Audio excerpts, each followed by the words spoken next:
Rain falls on a weathered hand as Clara Beaumont stands alone, her eyes carrying 30 years of grief.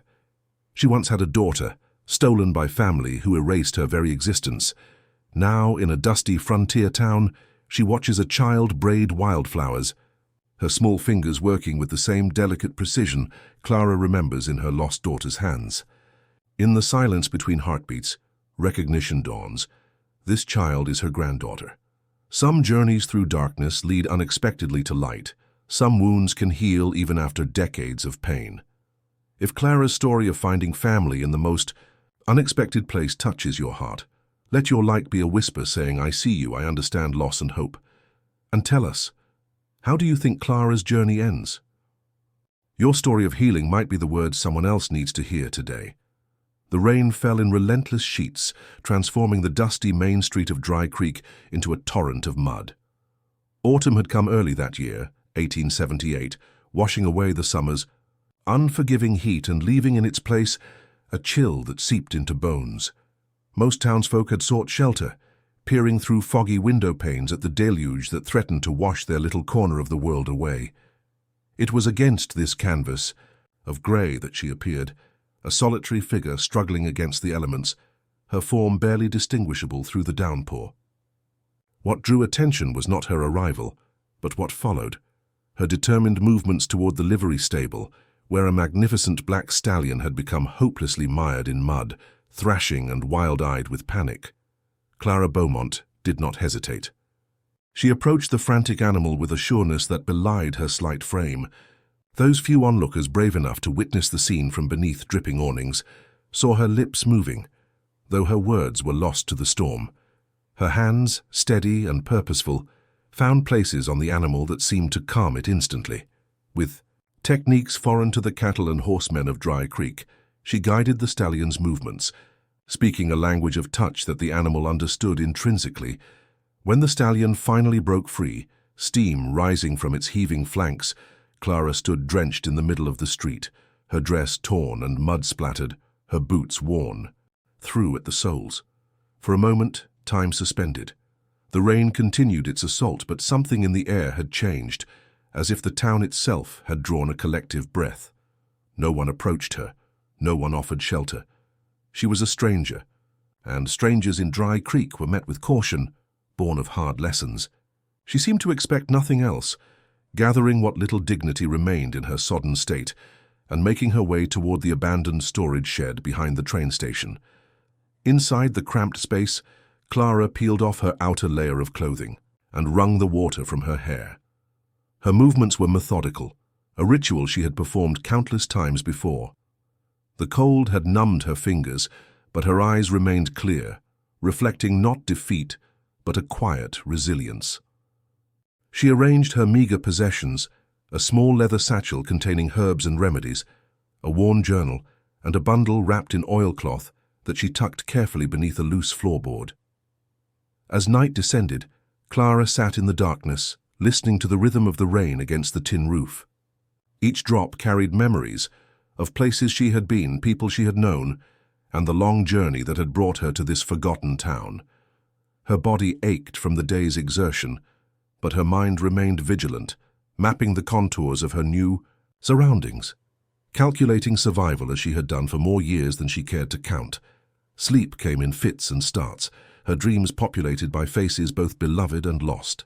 In one such dream, a young woman with eyes like deep wells reached toward her, lips forming words that Clara strained to hear. She woke with tears tracking silently down her cheeks, her hand clutched around emptiness. Dawn broke, pale and uncertain. The storm had passed, leaving behind a transformed landscape, mud-slicked and glistening. Clara stepped outside, her face tilted toward the emerging sun. Whatever she sought in Dry Creek remained unspoken, a secret kept close to her heart. But as she surveyed the town slowly coming to life, something in her posture shifted, a barely perceptible straightening of the spine, a subtle lift of the chin. She had survived the night.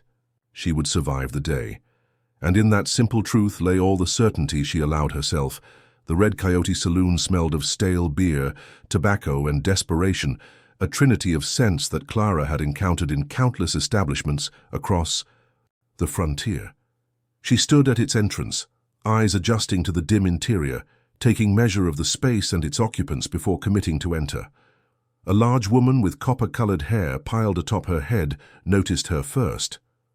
May Callahan's gaze was direct, assessing without being unkind. She beckoned Clara forward with a nod that suggested neither welcome nor rejection, merely acknowledgement. "Looking for work or trouble?" May asked, her voice rough-edged from years of smoke and hard living. She winced slightly as she shifted her weight, one hand automatically moving to support her lower back. "Work," Clara replied, the word emerging soft but firm. "Any kind." May's eyes narrowed, taking in Clara's worn appearance, the clean but patched dress, the careful way she held herself, as if conserving energy for what might come. Something in that posture spoke of pride without arrogance, of necessity without desperation. Floor needs scrubbing, tables too. Pays food and 50 cents a day if you're still standing when the work's done. Clara nodded once, then moved toward the back room where May pointed.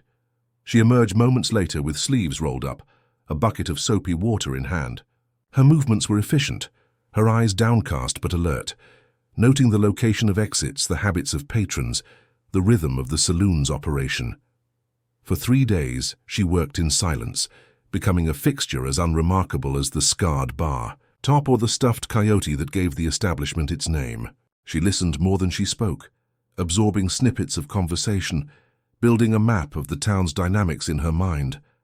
On the 4th day, she noticed May's pain had worsened. The bartender's face had grown ashen, her movements stiff and guarded. During a lull in the afternoon, Clara approached, producing a small cloth packet from her pocket. "For your back," she said simply.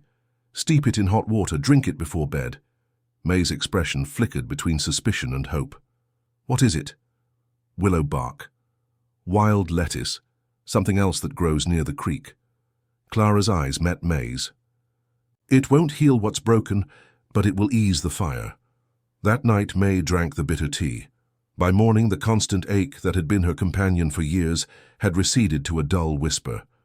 She watched Clara scrubbing tables with new interest, noting the delicate features that belied her strength, the graceful hands that moved with such precision.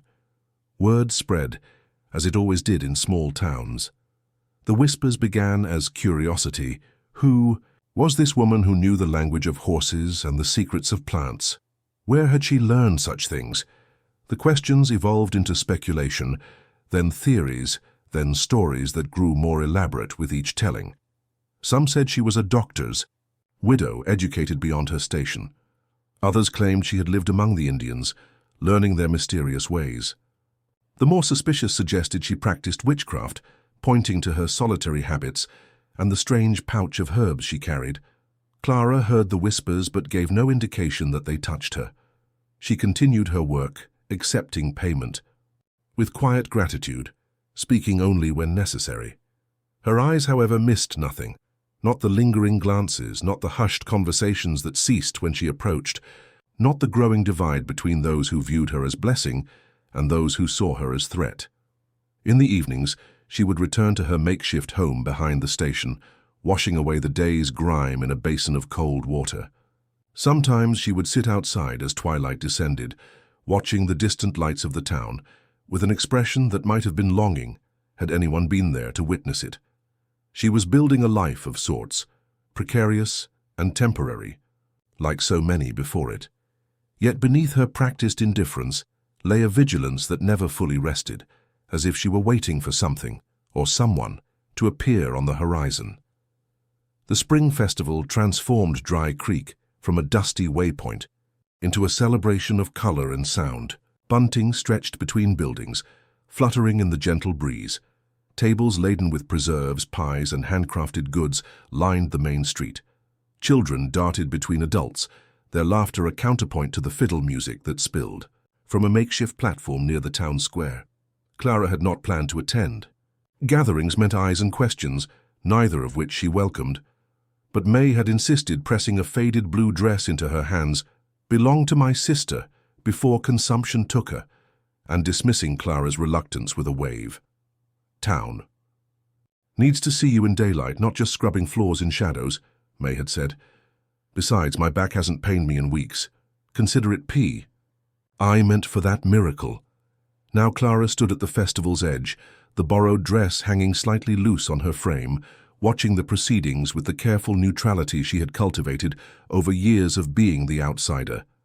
She observed families, greeting one another, the easy familiarity of their interactions both foreign and achingly familiar.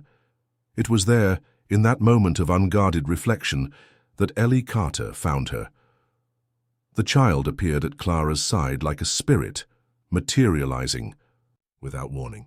6 years old, with wheat-colored braids and eyes that held more curiosity than caution, she looked up at Clara with unabashed interest.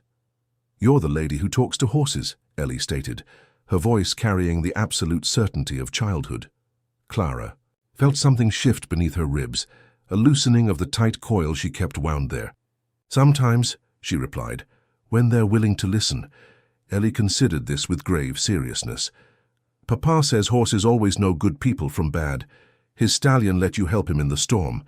That means you must be very good." The simplicity of the child's logic brought an unexpected smile to Clara's lips, a small rusty thing that felt strange on her face. "Your papa sounds wise." "He is." Ellie nodded solemnly. "But he's also sad sometimes, since Mama went to heaven." She took Clara's hand with the easy trust of the young. "Do you know how to make flower crowns? Sarah used to make them with me, but she says she's too old now." Before Clara could respond, Ellie was pulling her toward a patch of wildflowers that grew at the town's edge, away from the festival's bustle. There, in the dappled shade, Clara found herself seated on the grass, her fingers remembering the motions of weaving stems and blossoms, a skill from another lifetime. Ellie chattered, unburdened by the silences that fell between her questions. She spoke of her father's horses, her older sister's moods, the teacher who didn't like it when she asked too many questions. Clara listened, offering small responses when required, but mostly absorbing the child's unguarded enthusiasm. As Clara's fingers worked, transforming wildflowers into a delicate crown, she felt a presence watching them. Looking up, she met the eyes of a man standing several yards away. Tall and broad-shouldered, with features weathered by sun and time, he observed them with an expression Clara couldn't decipher. Elias Carter had been searching for his youngest daughter with increasing anxiety when he spotted her sitting with the town's newest mystery. The sight had stopped him in his tracks. Ellie, normally shy around strangers, chattering away while the woman's nimble fingers wove flowers into patterns he recognized from years past. Clara saw the moment recognition flickered across his face, not of her, but of the crown taking shape in her hands. She saw too the grief that followed, quick and sharp before being carefully masked. Ellie, oblivious to the undercurrents, waved excitedly. "Papa, look what Miss Clara is making, just like Mama." "I used to." Elias approached slowly, his expression now carefully composed. "Ellie, you know better than to wander off." "I didn't wander. I found Miss Clara." Ellie beamed as Clara placed the finished crown atop her head. "See? Doesn't it look pretty?" Something passed across Elias's face, a softening around the eyes, a small surrender to memory. "Yes," he said quietly. "Very pretty." His gaze shifted to Clara, who had risen to her feet, brushing grass from the borrowed dress. "Thank you for keeping her company, Miss Beaumont," she supplied, her voice steady despite the sudden acceleration of her pulse. "Clara Beaumont." He extended a hand, and Clara hesitated only briefly before accepting it. His palm was warm and calloused, the grip firm but not overbearing. "Elias Carter, I believe I owe you thanks twice over now. Once for my horse, once for my daughter." "No debt exists where kindness is freely given," Clara replied, withdrawing her hand and clasping it with her other at her waist. Something in his expression suggested he would have pursued the conversation further, but a girl's voice called from the direction of the festival. "Papa? Ellie?"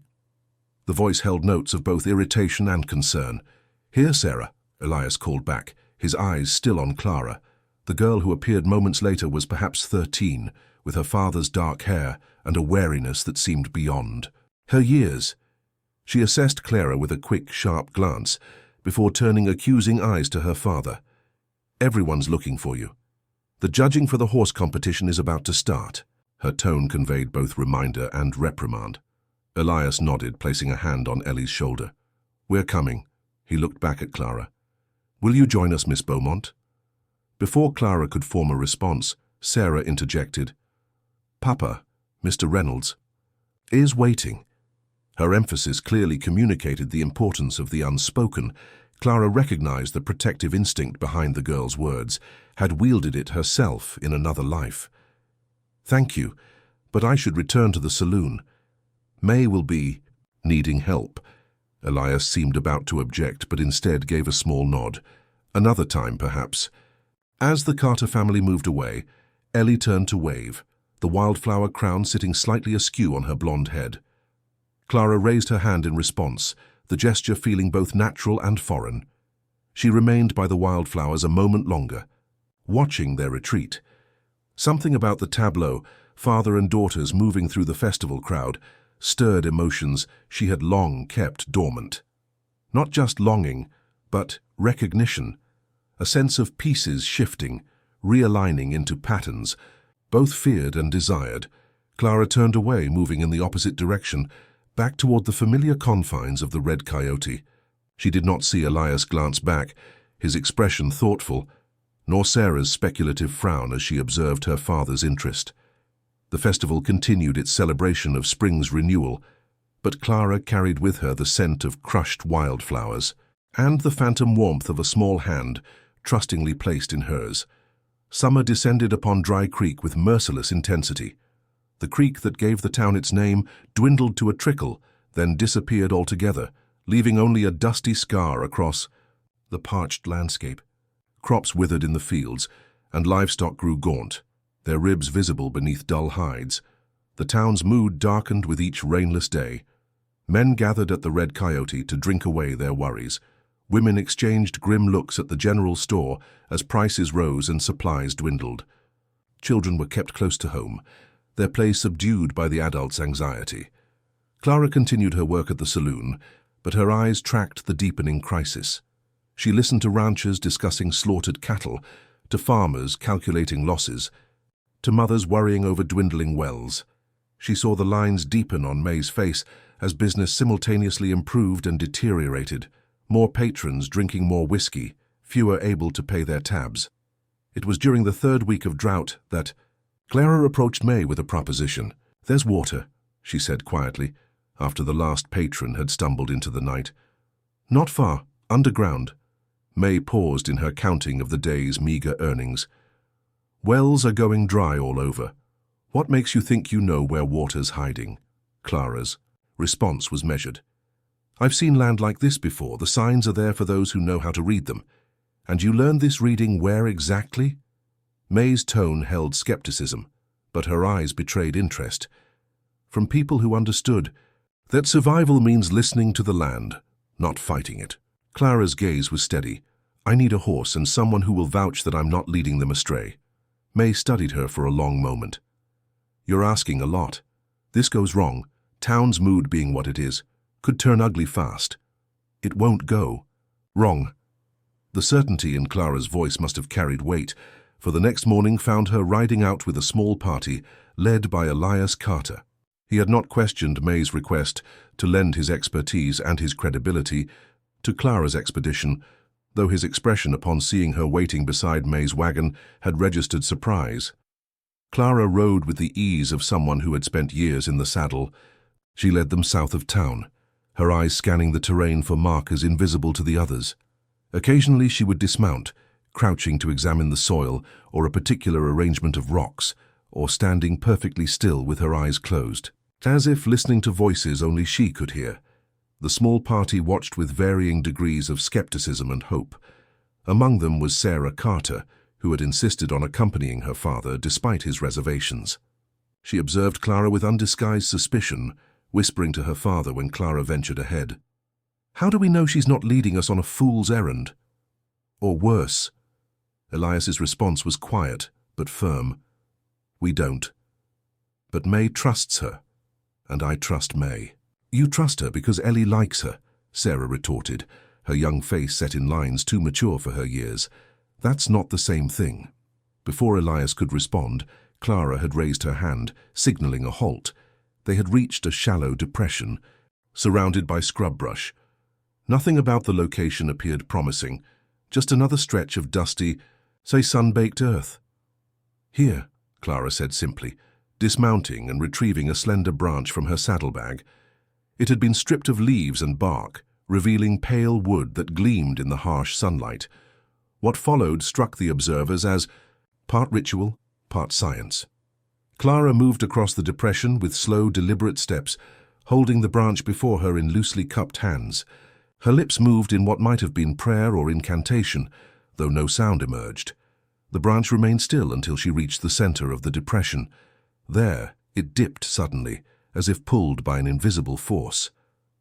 Clara's expression didn't change, but her hands tightened on the wood, resisting its downward urge. "Dig here," she said. "Not wide, but deep. The water runs strong beneath this spot." The men exchanged glances, doubt warring with desperate hope. It was Elias who dismounted first, retrieving a shovel from his pack. "No harm in trying," he said, driving the blade into the earth with determined force.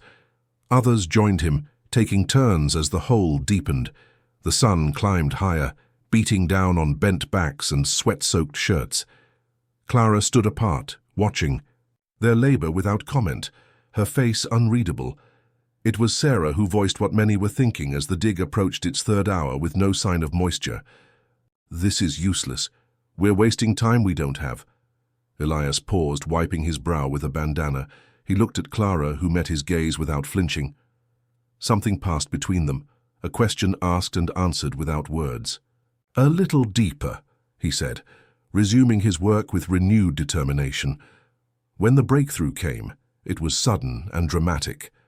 The shovel struck something different, not the unyielding hardpan they had been fighting, but a layer that gave way. Water surged upward, soaking the digger to his knees before he could scramble backward. A cheer went up from the assembled group as clear, cold water filled the hole. Men rushed forward to taste it, confirming its sweetness and purity. Plans were already being formed: how to channel it, how to transport it, how to ensure it reached those in most desperate need. In the midst of the celebration, Clara stood, apart, her expression one of quiet satisfaction rather than triumph. She caught Elias watching her, his eyes holding questions she wasn't prepared to answer. She inclined her head slightly, acknowledging something unspoken between them. Then turned toward her borrowed horse. Sarah intercepted her before she could mount. The girl's earlier hostility had been replaced by something more complex. Reluctant respect mingled with lingering suspicion.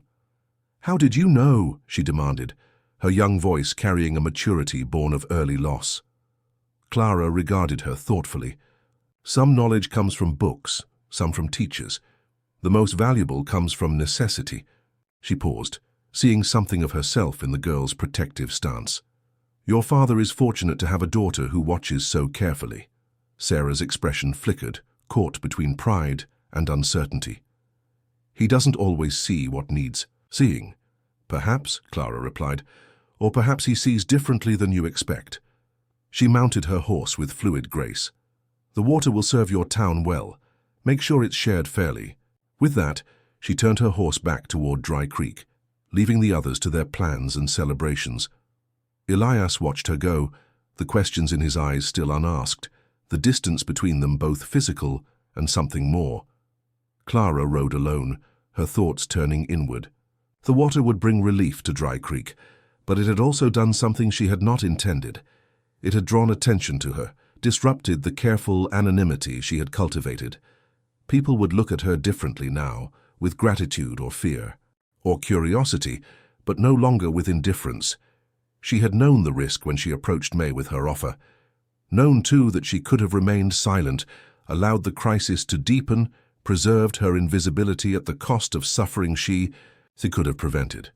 The choice had been simple in the end, though its consequences would not be. As Dry Creek appeared on the horizon, Clara straightened her spine, her face composed once more into its habitual reserve. Whatever came next, she would face it as she had faced all things, one day at a time, one breath at a time, her secrets held close, her destination clear only to herself. The illness came without warning, sweeping through Dry Creek as summer waned. It began with the Miller children, first a fever, then a rash that spread across their small bodies like wildfire.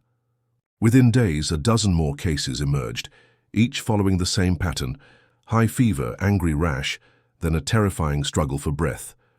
Dr. Peterson, the town's elderly physician, was quickly overwhelmed. The nearest hospital was 2 days' ride, away in good weather, and the stagecoach had stopped running due to fears of spreading the contagion further. The Carter household remained untouched until the second week. Sarah had been helping at the schoolhouse, where many of the sick children were being tended. She returned home one evening, her face flushed, complaining of a headache. By midnight, she was delirious with fever, her nightgown soaked with sweat. Elias sat by her bedside, bathing her forehead with cool water, his face etched with a fear he could not conceal. Ellie had been sent to stay with neighbors as a precaution, leaving the house eerily quiet, save for Sarah's labored breathing and occasional murmurings. It was May who suggested fetching Clara. "She knows things," the saloon-keeper said simply, when she came to deliver food to the stricken household. "Things that might help where the doctor's medicines aren't." Elias hesitated only briefly. Sarah's condition had worsened through the day, the rash now covering her chest and arms, her breathing growing more labored with each passing hour. Dr. Peterson had already visited twice, his expression grave, as he admitted that his traditional remedies seemed ineffective against this particular fever. "Bring her," Elias said, his voice rough with exhaustion and worry. "Please." Clara arrived as dusk was settling, carrying her leather satchel of herbs and remedies. She entered the sick room with quiet authority, her eyes taking in Sarah's condition with a practiced glance. Without asking permission, she sat on the edge of the bed and placed her palm against the girl's feverish cheek. "How long?" she asked, her fingers moving to Sarah's wrist to count the rapid pulse. "The fever began last night." The rash appeared this morning. Elias stood at the foot of the bed, watching Clara's every movement. "Dr. Peterson says it's the same illness that's taken the Miller boy and the Wilkins infant." Clara nodded, opening her satchel and extracting several small packets. "I need hot water, clean cloths, honey if you have it." As Elias moved to fulfill her requests, Clara leaned closer to Sarah, whose eyes were open but unfocused, seeing terrors that existed only in her fevered mind. "Sarah," she said softly, her voice taking on a quality Elias had not heard before, gentle yet commanding. "Sarah, I need you to listen. You're fighting, and that's good. But you're fighting too hard in the wrong ways. Save your strength for healing." Something in the girl's restless movements calmed slightly at Clara's words. She continued to speak in that same measured tone, words that seemed half instruction, half lullaby, as she mixed her herbs with the hot water Elias provided. The mixture produced a pungent aroma, bitter and sweet simultaneously, with undertones that reminded Elias of pine forests after rain. Clara soaked cloths in the liquid, placing them on Sarah's chest and forehead. Another portion was mixed with honey and carefully spooned between the girl's parched lips. Through the night, Clara maintained her vigil. She replaced the cloths as they dried, prepared fresh infusions when needed, and continued her quiet murmuring to Sarah during moments of particular distress. Elias remained as well, fetching water, stoking the fire, watching with desperate hope as Clara worked her mysterious medicine. In the deepest hours, when the house settled into the particular stillness that comes before dawn, Sarah's fever peaked. She thrashed against the bedclothes, calling out for her mother in heart-wrenching tones. Clara's response was immediate. She gathered the girl into her arms, holding her firmly but gently, continuing her soft stream of words. Elias, watching from the shadows, felt something crack within his chest at the sight. There was such knowing in Clara's embrace, such intimate understanding of the space between life and death.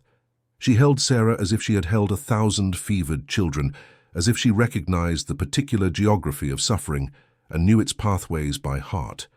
Gradually, Sarah's struggles lessened.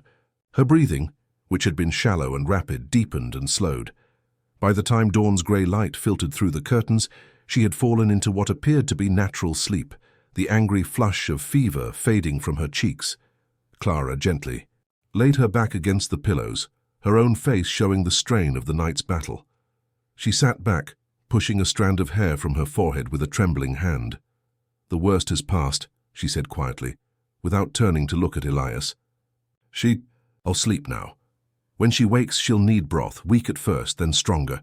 The rash will fade within days." Elias moved to stand beside her, his eyes moving between his sleeping daughter and the woman who had fought for her through the night. "How can you be certain?" Clara's smile was faint, touched with a weariness that seemed bone-deep. "The breathing changes when the body turns toward healing.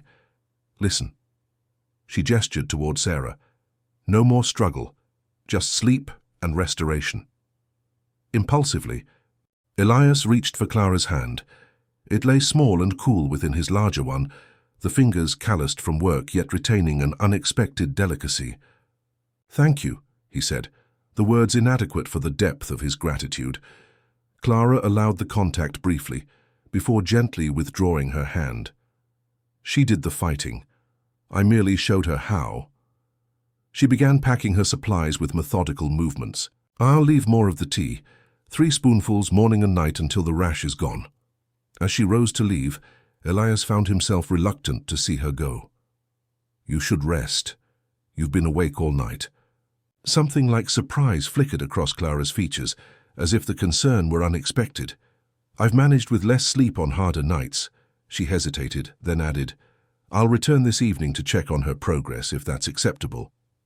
"More than acceptable," Elias replied, walking her to the door. In the grey light of early morning, with exhaustion etched into the lines of her face, Clara appeared both stronger and more vulnerable than he had yet seen her. "We are in your debt."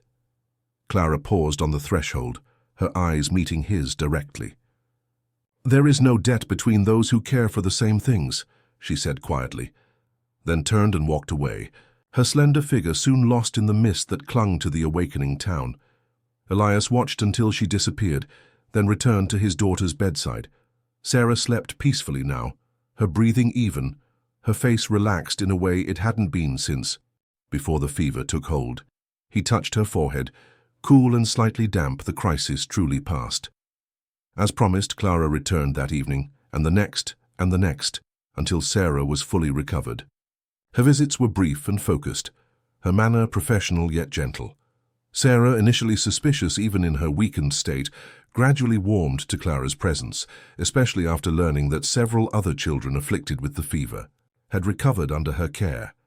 What neither Sarah nor Elias knew was how Clara spent the hours between her visits to their home, moving from one sickbed to another across town, dispensing her remedies, offering the same steadfast presence to each suffering child.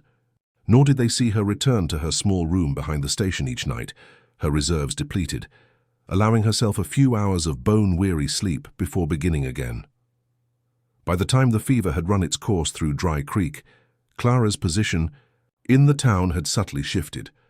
No longer merely the mysterious woman who worked at the saloon, she had become something between healer and guardian angel in the eyes of grateful parents.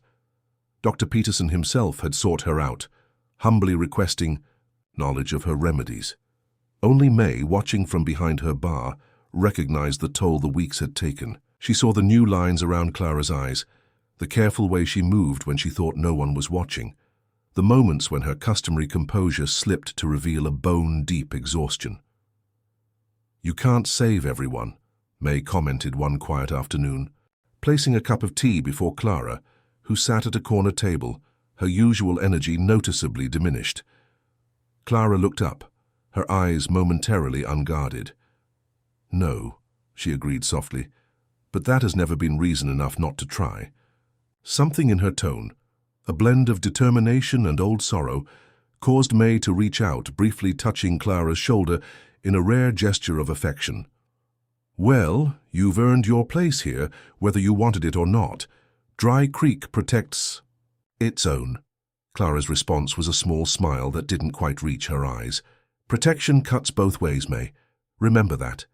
The cryptic warning hung in the air between them, acknowledged but not pursued. Outside, the first leaves of autumn were beginning to turn, painting the landscape in hues of gold and crimson. A new season approached, carrying with it winds of change that neither woman could yet discern. The accident occurred on a crisp October morning. Elias had acquired a new stallion, a magnificent bay with a white blaze and a reputation for being unrideable. Where most men would have seen danger, Elias saw potential. Beneath the animal's wild temperament lay strength and intelligence that could improve his entire bloodline. The breaking pen had drawn a small crowd of onlookers. Breaking a horse was equal parts skill, courage, and spectacle in Dry Creek, and Elias Carter's way with difficult animals was well known throughout the territory. Even Clara, who rarely sought public gatherings, found herself at the pen's edge, drawn by curiosity and something she refused to name. Elias worked methodically, his movements deliberate and respectful. This was not the harsh breaking practiced by many, the forcing of submission through fear and pain. Elias spoke to the stallion continuously, a low murmur that didn't carry to the spectators but seemed to reach the horse, whose ears flicked forward and back, assessing. Clara watched with appreciation for his technique, recognizing elements she herself had used with frightened animals. She saw the moment the stallion began to yield, the subtle relaxation of its powerful neck, the less frantic movement of its feet.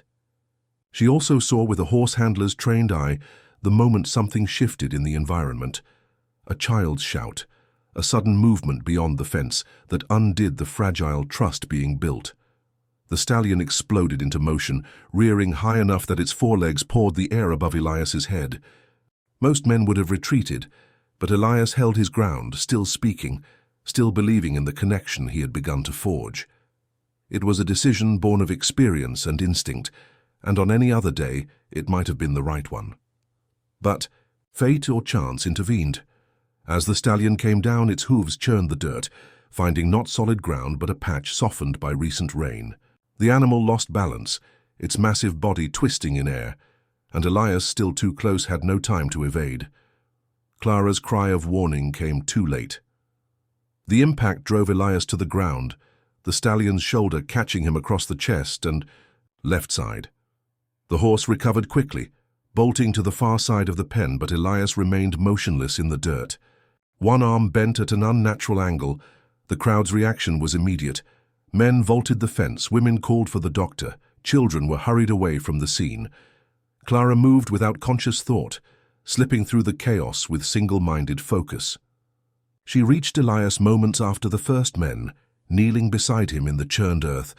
"Don't move him," she commanded, her voice carrying an authority that brooked no argument. Her hands moved quickly, assessing, fingers pressing gently along.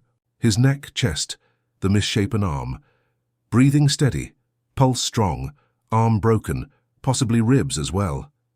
Elias's eyes fluttered open, focusing slowly on Clara's face above him. Pain etched lines around his mouth, but awareness remained clear in his gaze. "The stallion." "Unharmed," she replied, a hint of exasperation coloring her tone. "Unlike its would-be master." A ghost of a smile touched his lips, then vanished as a wave of pain washed over him. Clara placed a steadying hand on his uninjured shoulder. "Be still, the doctor is coming." But Dr. Peterson was attending a birth at a remote ranch, not expected back until evening. The news moved through the gathered crowd, along with speculation about sending for the doctor in Millerville, 2 days' ride away. "He needs tending now," Clara stated, rising to her feet. "Bring him to his home. I need clean bandages, splints, for the arm, whiskey, and my satchel from behind the station." There was a moment of hesitation, not from distrust but from the unexpected shift in hierarchy. Then Matthew Harris, the town's blacksmith and Elias's closest friend, nodded decisively. "Do as she says, now." The next hours passed in focused activity. Elias was carried carefully to his home and laid on his bed.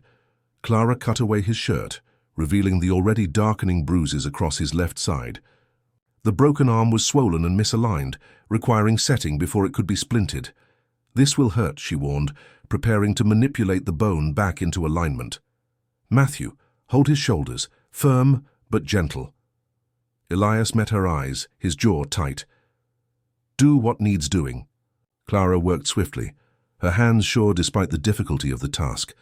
Elias made no sound beyond a sharp intake of breath as the bone was realigned, but sweat beaded his forehead, and his good hand gripped the bedsheet with white-knuckled intensity. Once the arm was splinted and bound, Clara turned her attention to his ribs. Her touch was clinical yet gentle as she examined the extent of the damage. 2 broken, perhaps 3 cracked, she murmured, more to herself than to her. Patient. Breathing clear so the lung is intact. Fortune favors the foolish, it seems. Or perhaps skill outweighs luck, Elias replied, his voice strained but steady. Clara's hands paused in their work, her eyes meeting his. Something passed between them, a current of understanding that transcended their brief acquaintance. She looked away, first resuming her methodical bandaging of his torso. "Sarah and Ellie?" Elias asked, concern evident despite his pain. "May has taken them to her rooms above the saloon," Matthew supplied from his position by the door. "Thought it best they not see you like this until you're more presentable." Relief softened Elias's features. "Thank you." "They can return tomorrow," Clara said, tying off the last bandage. "You'll be more comfortable by then, though movement will remain painful for some days." She reached for a small packet from her satchel, mixing its contents with water. "Drink. This, it will ease the pain and help you sleep." Elias complied, grimacing at the bitter taste. As the remedy began to take effect, his eyelids grew heavy, but he fought against the encroaching sleep. "Stay," he murmured, his good hand catching Clara's wrist in a gentle grip. "Please." Clara looked down at his hand on hers, then at his face, already softening as the pain receded. She made no attempt to pull away. "Rest now," she said softly. "I'll be here when you wake." It was a promise made in the quiet of a sick room, witnessed only by Matthew, who discreetly withdrew, closing the door behind him. Clara settled into a chair beside the bed, watching as Elias surrendered to the medicine's effects, his breathing deepening into the rhythm of sleep. She remained as promised, using the quiet hours to prepare additional remedies, occasionally checking Elias's pulse or adjusting his position to ease pressure on his injuries. When he woke as evening shadows lengthened, he found her still there, her presence a constant in a world temporarily reduced to pain and healing. Dr. Peterson arrived shortly after, examining Elias with gentle thoroughness before pronouncing himself, impressed with Clara's treatment. "Couldn't have done better myself," he admitted with the honesty of advancing age. "The arm is set clean, ribs bound properly. Keep to her remedies for the pain. They're gentler on the stomach than my laudanum." The following days established a routine. Sarah and Ellie returned home, adapting to their father's temporary incapacity with differing reactions. Ellie appointed herself special nurse, bringing water and reading stories with solemn dedication. Sarah took over household management with fierce efficiency, her worry manifesting as constant activity. Clara came daily, changing bandages, preparing fresh remedies, monitoring the healing process. Her visits gradually extended beyond mere medical necessity, evolving into quiet conversations as Elias regained strength. They spoke of horses, of weather, of books they had read, neutral topics that nevertheless revealed aspects of themselves, usually kept private. On the 7th day after the accident, with Elias able to sit up without assistance and the worst of the pain subsided, the conversation shifted to more personal ground. "You never mentioned learning medicine," Elias remarked, watching as Clara replaced the splint on his arm with a fresh one. "Your knowledge goes beyond folk remedies." Clara's hands continued their work, but her expression grew guarded. "I've had many teachers over the years, some with formal training, others with wisdom passed through generations, like the water finding," Elias observed. "That wasn't something learned from medical texts." A small smile touched Clara's lips. "No, that came from a Cheyenne woman who took pity on a foolish girl dying of thirst. She had no reason to help, every reason not to, but kindness sometimes transcends boundaries we create. The personal revelation hung in the air between them, an offering of trust. Elias accepted it as such, reciprocating with his own disclosure. "Isabel, my wife, died of fever 3 years ago, the same that nearly took Sarah this summer. I watched her slip away, powerless to help. His voice remained steady, the grief an old companion rather than a fresh wound. When Sarah fell ill, I thought history was repeating itself, but it didn't, Clara said softly. Sarah fought. You fought. Sometimes that's enough to change the course. We had help, Elias replied, his eyes holding hers. You made the difference. Clara looked away, uncomfortable with the gratitude. I merely offered what I had, as others have done for me. The conversation might have continued further, but Sarah appeared in the doorway, her young face a study in conflicted emotions. She carried a tray with coffee and cornbread, the domestic task at odds with her obvious reluctance to interrupt. Mrs. Callahan sent these over, she announced, setting the tray on the bedside table. She says it's past time you had something besides broth and tea. May's wisdom is rarely questioned, Clara replied with a small smile, rising from her chair. I should return to the saloon. My absence taxes her patience, though she won't admit it. Elias seemed about to object, but a glance at Sarah's watchful expression changed his mind. Tomorrow, then? Clara nodded, gathering her supplies. As she passed Sarah in the doorway, she paused. The cornbread smells wonderful. Your father is fortunate to have such capable care. Something in Sarah's posture softened slightly at the words, though her expression remained reserved. Papa says you saved my life during the fever. Thank you. For that. The acknowledgement, clearly difficult for the proud girl, touched Clara unexpectedly. You're welcome, Sarah. Though, as I told your father, the strength to recover was your own. Sarah regarded her thoughtfully, as if seeing her clearly for the first time. Maybe, but it helps to have someone who knows the way. It was a small moment of connection, fragile but genuine. Clara carried it with her as she walked back to town, a warm counterpoint to the autumn chill that had settled over Dry Creek. Behind her, in the Carter home, Sarah poured coffee for her father, her movements precise and adult-like. She's different than I thought, she admitted, responding to a question Elias hadn't asked. How so? He inquired, accepting the cup with his good hand.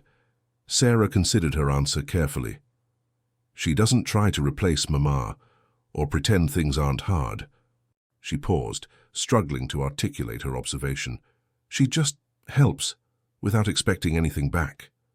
Elias studied his daughter over the rim of his cup, noting the new maturity in her assessment. That's rare, he agreed, and valuable. Sarah nodded, her gaze drifting to the window where Clara's figure had disappeared down the lane. I think she's been hurt, she said suddenly. Bad hurt, not like your arm, but inside. The perception startled Elias with its accuracy. What makes you say that? Her eyes, Sarah replied simply. They look like yours did, after Mama. With that, she gathered the empty broth bowl and left the room, leaving Elias to contemplate her words and the woman who had become an unexpected constant in their disrupted lives. The photographer arrived, in Dry Creek on the last stagecoach before winter's first serious snow. He was a slight man with wire-rimmed spectacles and an enthusiasm that seemed at odds with the town's measured pace. His name was Thomas Whitfield, and he announced his presence by papering the general store and saloon with notices offering superior photographic portraits at reasonable rates. Clara first encountered him at the Red Coyote, where he had set up a makeshift studio in the corner farthest from the bar. May had agreed to the arrangement, partly from curiosity, partly from the modest fee Whitfield had offered for the space. A record for posterity, the photographer explained to anyone who would listen. Every face tells a story. Every portrait captures a moment in history that would otherwise be lost to time. His earnestness drew more customers than might have been expected in a town where practical concerns usually outweighed vanity. Families came for commemorative portraits, young couples for tokens of affection, old-timers for images to send to distant relatives. Clara had taken care to avoid the corner during her work, keeping to the bar side of the saloon, her movements calculated to remain outside the photographer's field of vision. But on the third day of his residency, as she carried a tray of empty glasses back to the bar, his voice cut through the ambient noise with the precision of a blade. Miss Beaumont, Clara Beaumont, as I live and breathe." The tray trembled almost imperceptibly in Clara's hands, though her face remained composed as she turned toward the voice. Whitfield was hurrying toward her, his expression alight with recognition and surprise. "I thought it was you," he continued, oblivious to her stillness. "Though I scarcely credited my eyes at first. It's been, 7 years since New Orleans? Your father's commission for the family portrait. I was apprenticed to Mr. Davidson then." Clara's voice, when she found it, was low and controlled. "You're mistaken, sir. I've never been to New Orleans." Whitfield's enthusiasm faltered slightly, confusion crossing his features. "But surely—" He peered at her more closely. "The resemblance is uncanny. Clara Beaumont of the Garden District, daughter of Judge Beaumont, May had appeared at Clara's elbow, her substantial presence a bulwark between the increasingly uncomfortable exchange. "Mr. Whitfield, my girl's got work to do. Your customers are waiting." The photographer hesitated, clearly torn between politeness and certainty. Of course, my apologies for the interruption." He retreated a few steps, then added, "Though I'd swear on my equipment." Clara completed her journey to the bar, depositing the tray with steady hands that belied the turmoil beneath her composed exterior. May followed, positioning herself to block Whitfield's line of sight. "Trouble?" she asked quietly, her eyes sharp with concern. "Nothing I can't manage," Clara replied, though her gaze remained fixed on the glasses she was rinsing, avoiding May's scrutiny. Later that evening, after the saloon had emptied and May had retired to her rooms upstairs, Clara approached Whitfield as he packed his equipment. He looked up, surprise giving way to cautious interest as she pulled a chair close to his table, her voice pitched. "Lo?" "You weren't mistaken," she admitted, her hands clasped tightly in her lap. "But that life, that name, no longer exists for me." Understanding dawned in Whitfield's eyes. "I see. Or rather, I don't see, but I understand there are circumstances."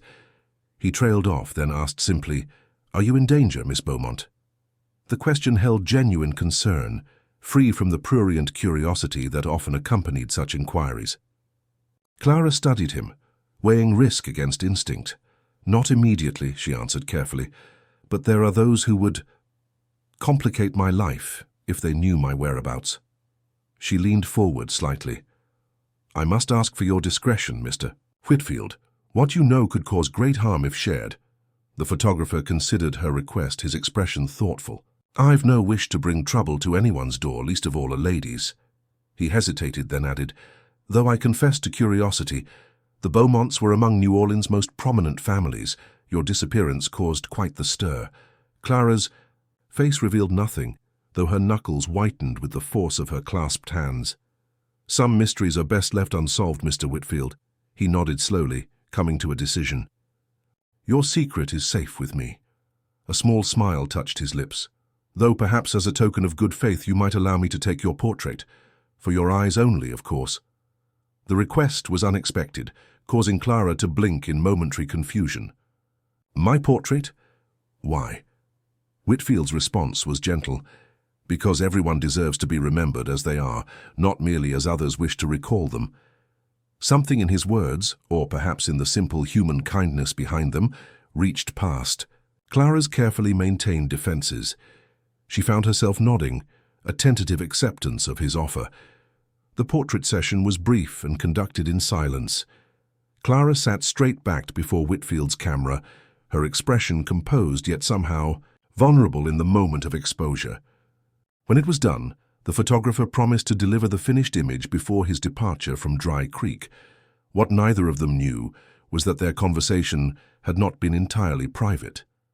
Elias Carter, coming to the saloon in search of Clara to discuss Sarah's lingering cough, had paused in the doorway at the sound of their voices. He had not intended to eavesdrop, but the intensity of the exchange had held him motionless, an unwilling witness to revelations not meant for his ears. He retreated without making his presence known, the knowledge of Clara's hidden past, or at least the fact of its existence, weighing heavily as he made his way home through streets silvered with frost. 2 days later, Whitfield departed Dry Creek ahead of a brewing storm, the stagecoach lurching through accumulating snow. He left behind portraits that would become family treasures, conversations that would fuel winter gossip, and a sealed envelope delivered to Clara's quarters behind the station. Inside was the promised photograph, Clara looking directly into the camera, her eyes holding secrets but also a quiet dignity that transcended circumstance. On the back, Whitfield had written a single line: "The present moment contains all moments." No signature, no elaboration, just words that might have been philosophy or comfort, or perhaps both. Clara placed the photograph in the oilcloth bundle, beneath the floorboard, alongside the other tangible remnants of her journey. Then she prepared for her daily visit to the Carter household, unaware that the parameters of that relationship had shifted in ways she could not yet perceive. The first true snowfall transformed Dry Creek overnight, muffling sounds and softening edges beneath a blanket of pristine white. Children emerged bundled against the cold, their laughter carrying in the crystalline air as they constructed snowmen and engaged in good-natured battles with packed snow as ammunition. Clara watched. From the window of Elias's study, where she had been organizing his account books during his convalescence. His arm remained splintered, but was healing well, and his mobility improved daily. Her visits had continued through November, transitioning from medical necessity to something less defined. Assistance with tasks made difficult by his injury, certainly, but also quiet companionship that both seemed reluctant to name. "It reminds me of the first snow after Ellie was born," Elias remarked, joining her at the window. Isabel insisted on bundling her up and taking her outside, though she was barely 3 months old. "She needs to know the world in all its forms," she said. His voice held the particular warmth that always accompanied memories of his wife, not the raw grief of fresh loss, but the gentle ache of cherished absence. Clara nodded, allowing the moment its due weight before responding. "Your wife sounds like a remarkable woman." "She was." Elias turned slightly toward Clara, his expression thoughtful. "You would have liked each other, I think. She too had a healer's hands and a quiet strength that people instinctively trusted." The comparison hung in the air between them. Not quite a compliment, not quite a comparison, but something that acknowledged parallels while respecting differences. Clara accepted it with a small nod, her eyes returning to the snowy scene outside. "Sarah has asked if you would join us for supper," Elias continued, the casual tone belying the significance of the invitation. Sarah's gradual acceptance of Clara's presence in their lives had been hard-won, each small gesture of inclusion a carefully considered step. "I'd be honored," Clara replied, understanding the milestone represented. "Though I should warn you, my cooking skills are decidedly limited." Elias's laugh came easily, a sound that had become more frequent in recent weeks. "No need. Sarah has appointed herself head cook since my accident. She's quite determined to prove she can manage the household single-handedly." A trait inherited. From her father, perhaps, Clara suggested, a rare teasing note entering her voice. "Tausche," Elias acknowledged with a rueful smile, "though I prefer to call it self-reliance rather than stubbornness." Their conversation might have continued in this lighter vein had not a crash from the kitchen interrupted, followed by Ellie's. Distressed call, "Papa, Sarah's broke your special box." They found Sarah in the kitchen, kneeling amid fragments of what had been a carved wooden box. Her expression was stricken, tears threatening despite her usual stoicism. "I was dusting the high shelf," she explained, voice tight with suppressed emotion. "It slipped." Elias crouched beside her, his good arm encircling her shoulders. "It's just a box, Sarah. Nothing that can't be replaced."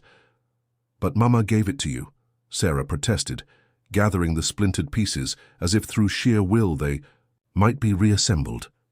Clara hung back in the doorway, recognizing the intimate family moment unfolding. She was about to withdraw when Sarah looked up, noticing something on the floor beneath the sideboard. "What's that?" she asked, pointing to a small object that had skittered into the shadows during the box's destruction. Elias reached for it, his expression changing from consolation to confusion as he retrieved a small silver medallion on a delicate chain. He held it in his palm, staring at it as if it were a puzzle piece from an unknown picture. "I've never seen this before," he said slowly. "It wasn't mine." Sarah's tears forgotten, she peered at the object in her father's hand. "Open it, Papa. I think it's a locket." With slightly fumbling fingers, Elias found the tiny clasp. The medallion opened to reveal a miniature portrait, faded but still discernible, of a young woman with features that caused both Elias and Sarah to inhale sharply. "She looks like Mama," Sarah whispered, touching the tiny image with reverent fingertips. Elias nodded, his expression troubled. "The resemblance is remarkable." He looked up, seeking Clara, only to find she had disappeared from the doorway. He found her in the study, hastily gathering her shawl and satchel, her movements betraying an urgency at odds with her usual measured pace. "Clara," he said quietly, causing her to still, though she didn't turn to face him. "This belonged to you." It wasn't a question. She remained motionless for a long moment, her back to him, shoulders tense beneath the worn fabric of her dress. When she finally turned, her face was composed, but her eyes held a wariness he hadn't seen since her earliest days in Dry Creek. "Yes," she admitted simply. Elias held out the medallion, the chain dangling between his fingers. "The woman in the portrait. Who is she?" Clara's gaze fixed on the medallion, her expression a complex mixture of longing and apprehension. "Her name was Vivian, my daughter." The words fell into the quiet room like stones into still water, creating ripples that changed everything in their path. Elias's hand closed around the medallion, not in possession, but in protection of something suddenly revealed as precious. "Your daughter?" he repeated slowly. "Who bears an uncanny resemblance to my late wife." Clara met his eyes directly, her voice steady despite the emotion evident in her face. "Not resemblance, Elias, identity. Vivienne was taken from me when she was 16. By the time I found her again, she had a new name, a new life." She paused, drawing a breath that seemed to cost her physically. "Isabel was my daughter." The revelation struck Elias with physical force, causing him to take a step backward. "That's impossible," he said, though uncertainty had already crept into his tone. "Isabel was an orphan, raised by her aunt and uncle after her parents died in a riverboat accident." "A convenient story," Clara replied, her voice soft with old pain. Easier than the truth that her mother was declared unfit, her name struck. From records, her very existence denied by a family powerful enough to rewrite history. Elias sank slowly into a chair, the medallion still clutched in his hand. "Why?" he asked simply. "Why would they take your child?" Clara's laugh held no humor. "Because I loved unwisely. Because I refused to name her father. A man whose reputation would have been destroyed by the truth. Because the Beaumont name meant more than a daughter's happiness or a mother's heart." The bitterness of decades colored her words, though her voice remained controlled. "They told her I had abandoned her, that I chose wealth and position over motherhood." "But you didn't," Elias said, a statement rather than a question. "No," Clara replied, the single word containing volumes of grief and determination. "I spent years searching, following rumors, traces, spending every penny I could earn or borrow. When I finally discovered she had been sent west with distant relatives, given a new identity, I followed, but always too late, always a step behind." She moved to the window, her silhouette stark against the snowy brightness outside. "I tracked her to Denver, then to Santa Fe. In each place I found she had recently married, moved on. It was in Santa Fe that I learned her husband was a horse breeder named Carter, headed for Wyoming Territory." She turned back to face Elias, her expression raw with remembered hope and disappointment. "By the time I reached Dry Creek, Isabel was already gone." The enormity of what she was revealing, the intricate weaving of their separate griefs into a shared tapestry, rendered Elias momentarily speechless. When he finally spoke, his voice was rough with emotion. "You've been here over a year. Why didn't you tell me? Tell the girls?" Clara's response was measured, though the cost of such control was evident in the tension of her body. "What would I have said? Hello, I'm the grandmother your mother never spoke of because she believed I had abandoned her. Or perhaps, I'm the woman your family erased from existence?" She shook her head. "I needed time. To know you, to know the girls, to understand if revealing myself would bring healing or simply more pain. "And now?" Elias asked quietly. "What has your observation concluded?" Clara's gaze dropped to her clasped hands. "I don't know. I never intended for you to discover the truth like this. Perhaps I never intended for you to discover it at all." The admission hung between them, honest in its uncertainty. Elias rose from the chair, moving to stand before Clara, close enough that she had to look up to meet his eyes. "Sarah and Ellie deserve to know their heritage," he said gently. "Their family. Not just what was taken, but what remained. The grandmother who never stopped searching." Clara's composure faltered, her eyes bright with unshed tears. "And if they resent me, if they blame me for not finding Isabel sooner, for not preventing—" She stopped abruptly, unable to give voice to the grief they shared. Elias reached for her hand, enfolding it along with the medallion that had revealed so much. "They are Isabel's daughters," he said simply. "They have her capacity for understanding, her generosity of spirit." He paused, then added, "And they have missed having a grandmother to spoil them shamelessly." The gentle humor broke something in Clara, a dam long maintained against hope, too painful to entertain. A single tear tracked down her cheek, quickly brushed away. "I had imagined this moment so many times," she whispered, finding her explaining, begging forgiveness if necessary. "When I learned she was gone," she drew a steadying breath. "The girls became my second chance, a way to honor her memory, to protect what she loved most." "Then let's tell them together," Elias suggested, still holding her hand. "Not everything at once, perhaps, but enough that they understand who you are to them, who they are to you." Clara studied his face, searching for doubt or reservation and finding none. "You're certain that they deserve to know their grandmother?" "Yes." His expression softened. "That you deserve to be known by them?" "Absolutely." The moment stretched between them, weighted with shared grief, unexpected connection, and the tentative possibility of a future neither had imagined. Outside, snow continued to fall, each flake unique yet part of a pattern larger than itself, not unlike the intricate web of circumstance and choice that had brought them to this point of revelation. Clara finally nodded. Acceptance and trepidation mingled in the gesture. "Together, then." Elias released her hand but maintained the connection through his gaze. "Together," he affirmed, the word a promise that extended beyond the immediate task to horizons neither yet dared to name. December brought more than snow to Dry Creek. It brought Olivia Harrington, widow of a Denver mining magnate, whose stagecoach made an unplanned stop due to a broken axle.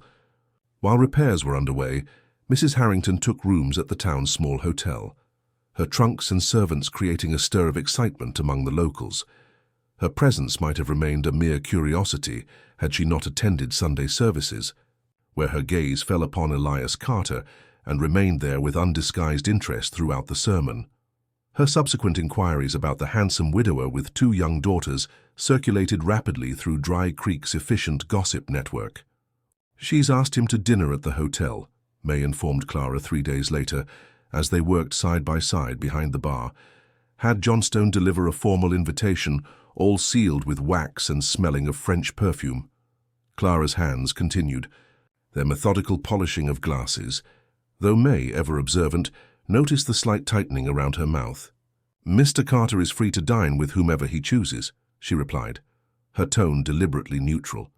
May snorted softly. "Free, yes. Wise? That's another matter." She studied Clara's profile with shrewd affection. "Rumor has it the widow's taking a particular interest in his horse-breeding operation, considering investments, she says." "A practical consideration for a businessman," Clara observed, still not meeting May's gaze. "Practical as a fox in a henhouse," May retorted. "Woman's not interested in horseflesh except maybe the specimen walking on 2 legs.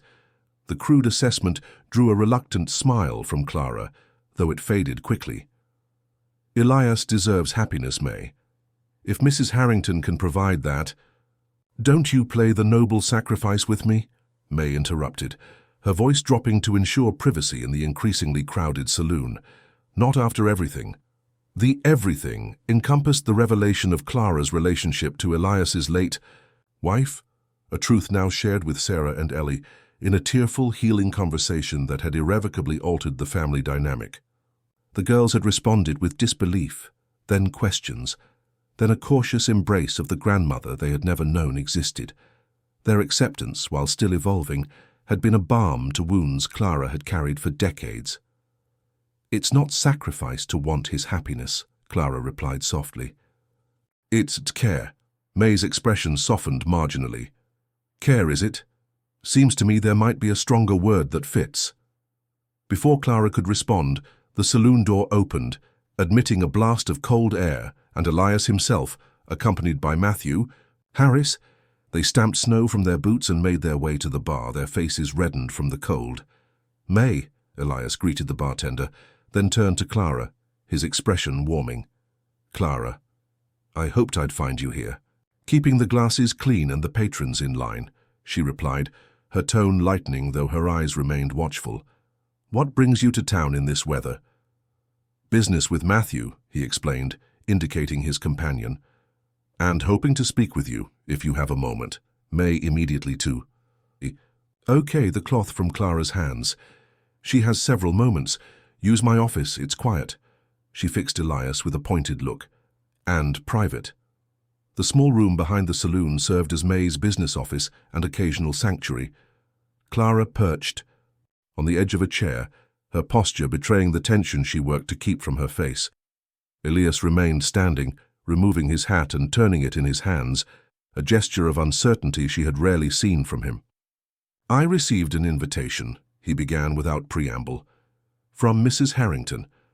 "I heard," Clara replied, her voice carefully even. "May mentioned it." Elias smiled slightly. "News travels faster than snow in this town." The smile faded, replaced by a more serious expression. "I wanted to speak with you before responding." Clara's surprise must have shown on her face, for he continued quickly. "Your opinion matters to me, Clara, more than I perhaps have the right to expect." The admission hung in the air between them, weighted with implications neither had yet verbalized. Clara's response was measured, each word chosen with care. "Mrs. Harrington appears to be a cultured, wealthy woman with connections that could benefit your business. Her interest seems sincere." "That wasn't what I asked," Elias said quietly, moving to stand closer. "I asked what you thought about my dining with her." Clara met his gaze directly, her composure a thin veil over deeper emotions. "I think you should make decisions based on what brings you and the girls happiness, not on what others, including me, might think." Elias studied her for a long moment, then set his hat on May's desk with deliberate care. "Then let me be more direct. Would it trouble you if I pursued Mrs. Harrington's acquaintance, if that acquaintance led to something more?" The directness of the question stripped away the comfortable ambiguity they had maintained for months. Clara rose from her chair, needing the small advantage of height to gather her thoughts. "Why would my feelings on the matter be relevant?" she asked, her voice barely above a whisper. Elias closed the distance between them, near enough that she could feel the cold still emanating from his coat, see the flecks of grey in his dark beard. "Because in these past months you have become—" He paused, searching for words. "Essential. To the girls, yes, but also to me. In ways I hadn't anticipated."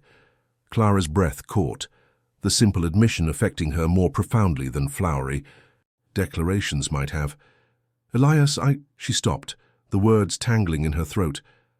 "I'm not asking for promises," he continued gently, "or definitions, only truth. Would it trouble you?" The question demanded the honesty they had established between them, hard-won and carefully tended. Clara's response when it came was quiet but clear.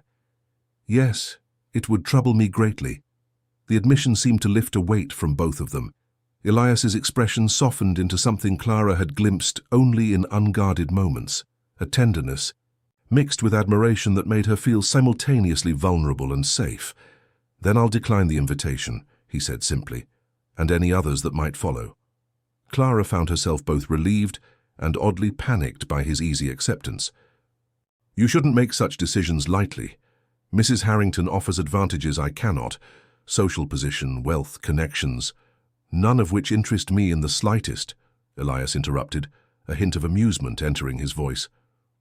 Clara, I've spent my life recognizing quality in horses, bloodlines, yes, but more importantly, character, heart, endurance. His expression grew serious again. I recognize quality in people the same way. The compliment, delivered with such straightforward sincerity, caught Clara off guard. A flush rose to her cheeks, and she turned slightly away, unaccustomed to such direct praise. The girls have come to care for you deeply, Elias continued, allowing her the moment to compose herself. Not just as their grandmother, though that connection is precious beyond measure. They see in you what I see: strength without hardness, wisdom without condescension, care without smothering. He reached for her hand, his touch gentle but assured. Whatever this is between us, this understanding, this friendship, this possibility, I value it too highly to risk for an evening of superficial conversation, no matter how elegantly packaged. Clara looked down at their joined hands, then back to his face. The emotions she had kept carefully contained for so long, first from necessity, then from habit, finally from fear, seemed suddenly too powerful to restrain. I never expected, she began, then shook her head slightly. After Vivienne was taken, after years of searching, I learned to want nothing, to expect nothing. It was safer. Her fingers tightened almost imperceptibly around his. When I came to Dry Creek, I sought only connection to what remained of her. I never imagined finding belonging. The word encompassed so much: the acceptance of the town, the love of her granddaughters, the place she had carved for herself through competence and care. But most of all, it encompassed the man before her, who had offered trust when suspicion would have been easier, who had opened his family to her despite the complications her presence brought. You belong, Elias affirmed, his voice low and certain. Here, with the girls. He paused, then added with deliberate intent, with me if you wish it. The offer hung between them, neither demand nor plea, but genuine invitation. Clara studied his face, reading there the same careful hope she knew must be visible in her own. I do wish it, she replied simply. Though I fear I bring complications you haven't considered. My past is part of who you are, Elias finished, for her. As mine is part of me, we are both shaped by loss, by love, by choices made and paths taken. His smile held both humor and tenderness. Besides, at our age, an uncomplicated past would be suspicious indeed. The gentle jest lightened the moment, allowing Clara a small laugh that released some of the tension she had carried. True enough, though I suspect my complications may prove more challenging than most. Elias's response was to raise her hand to his lips in a gesture at once old-fashioned and deeply sincere. Then we will face them together, as we have faced all else since you arrived in that autumn storm. The memory of their first encounter, she mud-splattered and drenched he a concerned stranger, seemed suddenly both distant and immediate. So much had changed, yet the essential recognition between them had been present even then, waiting to be acknowledged. A knock at the office door interrupted the moment. May's voice came through the wood, apologetic but firm. Hate to disturb, but the stage is leaving. If Clara's heading back to the station, she ought to know. Reality reasserted itself. The saloon beyond the door, the town with its watchful eyes, the practical considerations of weather and transportation. Elias released Clara's hand reluctantly, retrieving his hat from the desk. "May I call on you properly?" he asked, the formal question carrying layers of meaning beyond its simple words. "Tomorrow evening, perhaps?" Clara nodded, suddenly shy despite the momentous conversation they had just shared. "I would like that." They emerged from the office, to find May studiously occupied with inventory, though her quick glance took in their expressions with knowing assessment. The saloon had grown busier in their absence, forcing a return to public personas that revealed nothing of what had passed between them. As Elias prepared to leave, he leaned close to Clara, his voice pitched for her ears alone. "Until tomorrow. Then?" She watched him go, aware of May's presence beside her, of the curious glances from patrons, of the swirl of emotions too complex to name. Whatever came next would not be simple or without challenge, but for the first time in longer than she could remember, Clara faced the future with something that felt remarkably like hope. January brought bitter cold, and a stranger whose arrival caused ripples of speculation throughout Dry Creek. Tall and broad-shouldered, with the watchful eyes of a man accustomed to observation, he took a room at the hotel and began asking questions, casual at first, then increasingly specific. His name, he said, was James Sullivan. His business, when pressed, was private matters of a confidential nature. He frequented the Red Coyote in the evenings, nursing a single whiskey while absorbing conversations around him, occasionally engaging patrons in what appeared to be idle chat. Clara first became aware of his presence through May, who reported his inquiries with growing concern. "He's asking about newcomers to town within the last 2 years," May told her one morning as they prepared the saloon for opening, "particularly women traveling alone." The information sent a chill through Clara that had nothing to do with the winter wind rattling the windows. "Did he say why?" May shook her head. "Claims he's tracking down a missing person for a client back east. Won't say more than that." Her expression darkened. "I don't like it, Clara. Man's too smooth, too practiced. Reminds me of a rattler before. It strikes." Clara absorbed this assessment in silence, her mind calculating possibilities, weighing options. Her relationship with Elias had deepened in the weeks since their conversation in May's office. They had established a careful courtship, evening visits, Sunday dinners with the girls, walks through town that made their growing attachment public knowledge.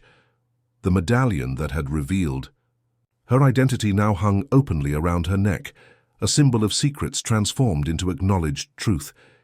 Yet she had always known the past might follow her, had prepared for it in small, practical ways, money sewn into the lining of her cloak, important papers hidden in a tin beneath the floorboards of her room. What she hadn't prepared for was how much she now had to lose, not just safety or anonymity, but connection, family, the possibility of lasting happiness. That evening, Clara observed Sullivan from her position behind the bar. May's comparison to a rattlesnake seemed apt. There was something coiled about the man, a latent danger behind his affable demeanor. When he approached the bar for a refill, his gaze lingered on her with speculative interest that sent warning signals through her entire body.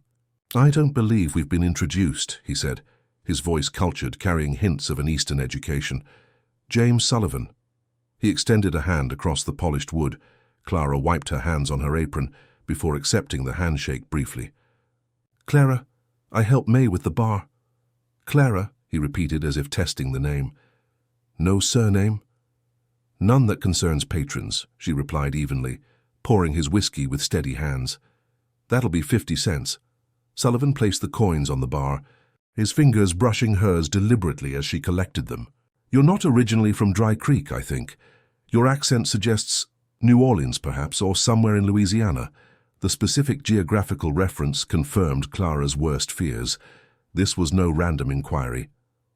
"My origins are my own affair, Mr. Sullivan," she said quietly, "as are my reasons for preferring Dry Creek's climate to that of anywhere else." A smile spread across Sullivan's face, not warm but satisfied, like a man who has confirmed a suspicion. "Of course, privacy is a precious commodity, especially for those with complicated histories." The implied threat hung in the air between them. Clara maintained eye contact, refusing to show the fear churning beneath her composed exterior. "Is there something specific you wish to know, Mr. Sullivan? Some question you're circling but haven't yet asked directly." Her directness seemed to amuse him. "Refreshing approach," he commented, taking a sip of his whiskey. "Very well.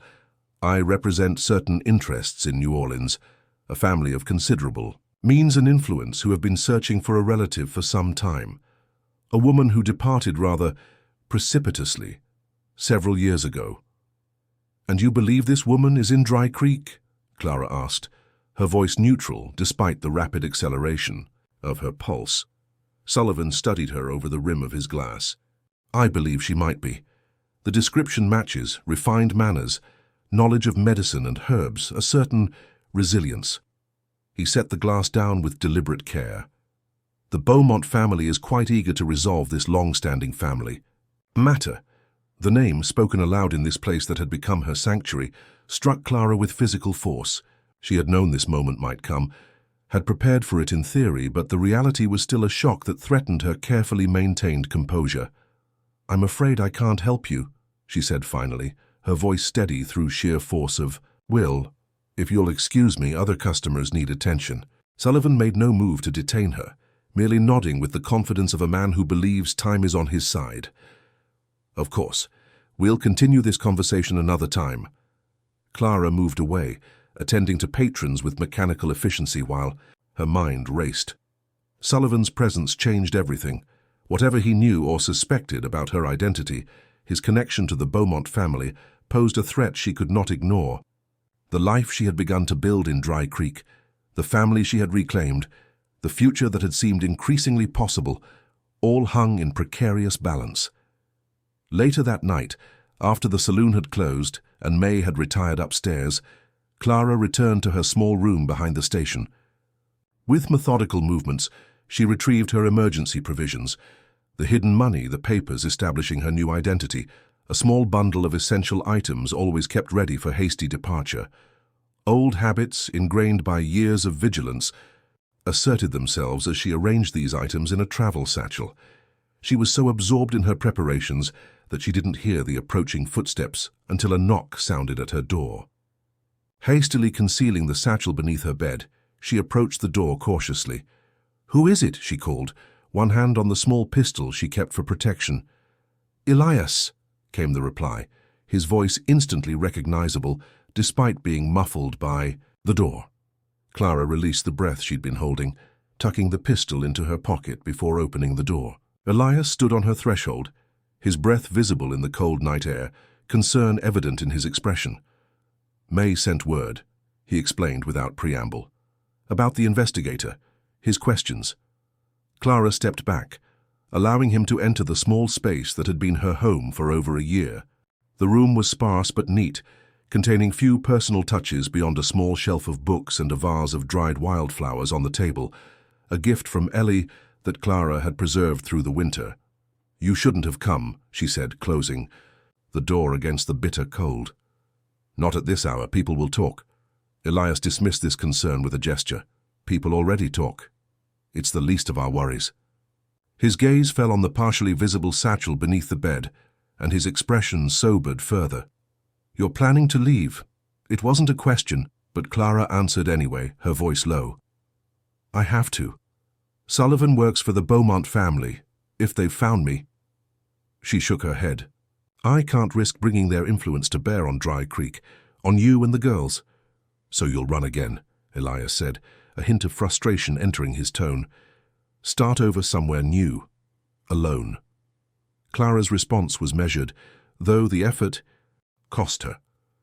"It's what I've done before, what I know how to do." "And what about what we've built here?" Elias asked, moving closer, his voice softening. "What about Sarah and Ellie, who have just found their grandmother? What about—" He hesitated. "What about us?" The question penetrated the practical armor Clara had been assembling around herself. She looked up at him, allowing him to see the conflict in her eyes. "Elias, the Beaumonts are not people to be trifled with. Their influence extends far beyond New Orleans. If they're determined to find me—" "Then let them find you," he interrupted, his tone firm but gentle. "Here, surrounded by people who care for you, who will stand with you." The suggestion was so counter to her years of solitary caution that Clara almost laughed. "You don't understand what you're proposing. The Beaumonts have judges in their pockets, politicians at their beck and call. They destroyed my reputation, took my daughter, erased me from society as if I had never existed." "That was then," Elias replied. "This is now. You're not alone anymore, Clara." The simple truth of his statement hung in the air between them. Clara turned away, moving to the small window that overlooked the silent, snow-covered town. Dry Creek slept peacefully, unaware of the drama unfolding in the small room behind the station, of the forces gathering that might disrupt its tranquility. "I've spent so long running," she said finally, her voice barely above a whisper. so long looking over my shoulder, expecting the worst. I don't know if I remember how to stand still and face what comes. Elias moved to stand behind her, close, enough that she could feel his warmth but not touching, respecting her space, her decision. You faced a stallion mired in mud during a thunderstorm, he reminded her. You faced a town's suspicion and earned its respect. You faced the fever that nearly took Sarah, and before that, the truth of who you were to us. His voice gentled, further. You are the bravest person I know, Clara Beaumont. Running isn't your nature. It's just a habit you learned when you had no other choice. The assessment, delivered with such quiet certainty, broke through the last of Clara's resistance. She turned to face him, vulnerability evident in every line of her body. If I stay, if I face Sullivan, and whatever follows, I can't guarantee the outcome. The Beaumonts might still win. Elias smiled slightly, reaching up to touch her cheek with a gentleness that belied his strength. In my experience, the only guaranteed path to defeat is not showing up for the fight. The truth of his words resonated with something deep within Clara, a resilience that had been tested, but never broken by all she had endured. She covered his hand with her own, drawing strength from the connection. Very well, she said softly. I'll stay. I'll face Sullivan and whatever comes after. Her expression grew more resolved. But I need to do it on my terms, not his. I need to reclaim my story before he can twist it to serve the Beaumonts' purposes. Elias nodded, understanding. And support evident in his gaze. Tell me what... you need time, Clara replied. Just until morning, to gather my thoughts, to decide how much to reveal and to whom. She managed a small smile. And perhaps your presence when I speak to him. I find I'm stronger when you're near. The admission, so simple yet so profound for a woman who had relied solely on herself for decades, touched Elias deeply. He brought her hand to his lips in the gesture that had become their private affirmation. Tomorrow then, he said. We'll face him together. As Elias took his leave, Clara remained at the window watching his figure move through the moonlit snow toward home. The satchel still lay half-packed beneath her bed, a testament to old fears not yet fully conquered. But for the first time in years, Clara allowed herself to contemplate not escape, but confrontation, not solitary flight, but a stand made alongside those who had become more precious to her than safety. The night stretched before her, hours of darkness in which to prepare for whatever morning would bring. But unlike countless nights before, this one held not just apprehension, but a quiet, determined hope. Morning dawned clear and cold, the sun casting long blue shadows across dry creeks, snow-covered streets. Clara rose early, having slept little during the night. She dressed with particular care, not in her usual work clothes, but in the one good dress she possessed, a deep blue that accentuated her eyes and lent dignity to her slender frame. Around her neck, visible for all to see, hung the medallion, containing Vivian's portrait. May was waiting when she emerged from her room, concern evident in the older woman's face. You look like you're heading to your own funeral, she observed bluntly, or maybe someone else's. Clara's smile was slight, but genuine. Neither, I hope, though the day may prove challenging. Elias stopped by earlier, May continued, falling into step beside Clara as they walked toward town. Said you're planning to confront this Sullivan character. Wanted me to tell you he'll meet you at the hotel at 10. Thank you, Clara replied, grateful for the confirmation that she would not face the coming encounter alone. May studied her profile with shrewd affection. You want to tell me what this is about? What's got this fancy investigator sniffing around you like a hound on a scent? Clara hesitated, then decided May deserved the truth, had earned it through friendship, freely given when most had offered only suspicion. As they walked through the crisp morning air, Clara shared the bare outlines of her history, her marriage into the prominent Beaumont family, the birth of her daughter, the scandal that erupted when her husband died, and certain indiscretions, came to light. They took Vivian when she was 16, she concluded as they neared the town proper, declared me an unfit mother, erased my legal rights, told her I had abandoned her for a lover. By the time I discovered what had happened, where they had sent her, she was gone. married and moved west under a new name. Isabel, May supplied, connecting the fragments she had already gathered. Clara nodded. She died believing her mother had abandoned her. That knowledge, she paused, composing herself. That knowledge is a weight I will carry always. But her daughters, my granddaughters, they at least will know the truth. May absorbed this in thoughtful silence before asking, "And this Sullivan? You think he's here to what, bring you back? After all this time?" "I don't know," Clara admitted. "The Beaumont pride is legendary. Perhaps they simply can't bear the thought that I escaped their control, that I might be building a life despite their best efforts to destroy me." Her expression hardened slightly.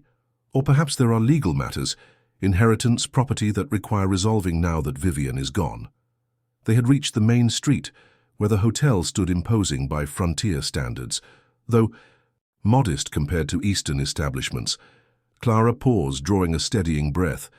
"Whatever happens in there," she said quietly, "I want to thank you, May, for giving me work when others wouldn't, for keeping my secrets when you guessed them, for friendship when I needed it most." May's expression softened, her usual gruffness momentarily set aside. "Save your thanks for after we've sent this Sullivan packing," she replied, squeezing Clara's arm briefly. "I'll be at the saloon if you need me. And Clara," she paused, her gaze direct, "this town stands with its own. Remember that." With that, reassurance bolstering her resolve, Clara entered the hotel. The lobby was quiet at this hour, occupied only by the clerk behind the desk and Elias, who rose immediately upon seeing her. His presence, solid, dependable, unwavering, steadied her further. "Sullivan's taking breakfast in the private dining room," Elias informed her, his eyes taking in her formal appearance with quiet appreciation. "I've arranged for us to join him there." Clara nodded, grateful for his foresight. A public confrontation would have added unnecessary complications to an already difficult situation. "Thank you," she said simply, allowing him to place a supportive hand at the small of her back as they approached the dining room. James Sullivan sat alone at a table by the window, his breakfast half finished before him. He looked up as they entered, surprise briefly crossing his features before his professional mask reasserted itself. "Miss Beaumont," he greeted her, rising from his chair, "and Mr. Carter, this is unexpected." "Mr. Sullivan," Clara acknowledged, her voice steady despite the tension evident in her posture. "I believe we have matters to discuss that would benefit from privacy and directness. May we join you?" Sullivan gestured to the empty chairs, his manner courteous though his eyes remained watchful. "By all means. Though I confess I'm curious about Mr. Carter's presence in what is essentially a family matter." "Mr. Carter is here at my request," Clara replied, taking the offered seat while Elias remained standing beside her, a physical manifestation of support. "And as my concerns directly affect his family, his presence is not only appropriate but necessary." Sullivan's eyebrows rose slightly at this statement, but he made no further comment on Elias's presence. Instead, he folded his napkin and set it aside, giving Clara his full attention. "I assume you've reconsidered your position from last night," he said. "You're prepared to acknowledge your identity as Clara Beaumont, formerly of New Orleans." Clara met his gaze directly. "I have never denied who I am, Mr. Sullivan. I have merely chosen to keep my past private. There is a distinction." "A fine one." "Perhaps," Sullivan conceded. "Nevertheless, my clients will be pleased to learn that I've located you. They have been searching for some time." "So your clients being the Beaumont family," Clara stated rather than asked. "Specifically, I imagine my late husband's brother Edward and his sons." Sullivan inclined his head in confirmation. "They have authorized me to discuss certain matters with you should I locate you. Matters of potential reconciliation." The word hung in the air, unexpected and suspect. Clara's expression revealed her skepticism. "Reconciliation? After 30 years of silence? After they took my daughter, destroyed my reputation, drove me from my home and community?" She shook her head. "Forgive me if I find that difficult to believe." Sullivan reached into his jacket, withdrawing a sealed envelope which he placed on the table between them. "Perhaps this will clarify their position. A letter from Edward Beaumont himself, to be delivered should I find you." Clara stared at the envelope, her name written in a familiar hand across its front. Edward, her brother-in-law, once an ally before family loyalty, had turned him against her. With slightly trembling fingers, she took the envelope but did not immediately open it. "What does he want from me?" she asked Sullivan directly. "After all this time, why search for me now?" Sullivan's response was measured. "I am not privy to all the details, but I understand there are matters of inheritance that require resolution following your daughter's death. Vivienne was the last direct descendant of the Beaumont line through your husband's branch. With her gone, certain properties revert to you as her surviving parent." The explanation was logical but insufficient. Clara knew the Beaumonts too well to believe financial considerations alone would prompt this search. "And if I refused? If I wanted nothing to do with Beaumont properties or wealth?" "That would be your prerogative," Sullivan replied, though something in his tone suggested complications not yet revealed. "However, the matter isn't quite that simple. There are conditions in the family trust that require your participation, willing or otherwise." Elias, who had remained silent during this exchange, finally spoke. "Conditions that might be used, as leverage perhaps, to force Mrs. Beaumont's cooperation." Sullivan's gaze shifted to Elias, assessing him more carefully. "I merely execute my client's instructions, Mr. Carter. The complexities of family trusts and inheritance law are beyond my purview." "But not beyond your understanding," Clara observed. "You know exactly why they want me found, what power they believe they still hold over me." She lifted the medallion from around her neck, opening it to reveal Vivienne's portrait. "What they don't know, what you can tell them, is that I have already found what I sought. My granddaughters know the truth of their heritage. The lies told about me have been exposed and rejected by those whose opinion matters most." Sullivan's expression registered genuine surprise at this revelation. "Your granddaughters." His gaze moved between Clara and Elias, understanding dawning. "You're saying Isabel Carter, Elias's late wife, was born Vivienne Beaumont?" Clara confirmed, her voice steady with the truth she had hidden for so long. "My daughter, which makes Sarah and Ellie my granddaughters, a fact they now know and have accepted." The investigator absorbed this information with professional composure, though it clearly altered his assessment of the situation. "I see, that does complicate matters." "It simplifies them," Elias corrected, his hand moving to Clara's shoulder in a gesture of solidarity. "Clara has family here, a home, a community that values her. Whatever the Beaumonts believe they can offer or threaten must be weighed against what she has already built." Sullivan studied them both, his expression unreadable. "And what exactly is your relationship to Mrs. Beaumont, Mr. Carter, beyond being her late daughter's husband?" The question, though predictable, still brought a flush to Clara's cheeks. Elias answered without hesitation, his voice calm and certain. "We are courting with the blessing of my daughters, her granddaughters. Our intentions are serious and honorable." The simple declaration, devoid of embarrassment or qualification, touched Clara deeply. She placed her hand over his where it rested on her shoulder, a silent affirmation of his words. Sullivan nodded slowly, as if pieces of a puzzle were falling into place. "I'll need to inform my clients of these developments. They may wish to reconsider their approach." "Tell them whatever you feel necessary," Clara replied, finally opening the envelope and removing the letter inside. "But also tell them this: I have no interest in Beaumont wealth or property. What was taken from me, my daughter, my reputation, years of my life, cannot be restored through legal documents or financial settlements." She scanned the letter quickly, her expression hardening as she read Edward's carefully worded offer: a restoration of her position in New Orleans society, access to family funds, in exchange for her discreet handling of certain inheritance matters. The implicit threat beneath the courteous language was clear to someone who knew the family's methods. "As I suspected," she said, refolding the letter and returning it to its envelope. "They offer restoration of what they themselves took in exchange for compliance with their wishes." She handed the letter back to Sullivan. "Please inform Edward that I decline his generous offer. I have built a life here that suits me far better than the one I left behind." Sullivan accepted the returned letter with a slight frown. "You understand? That they may not accept this answer? That they might pursue other means to secure your cooperation? I understand the Beaumonts better than most, Clara replied, rising from her chair with quiet dignity. But perhaps they no longer understand me. I am not the young woman they intimidated and isolated 30 years ago. Whatever means they pursue, they will find me prepared.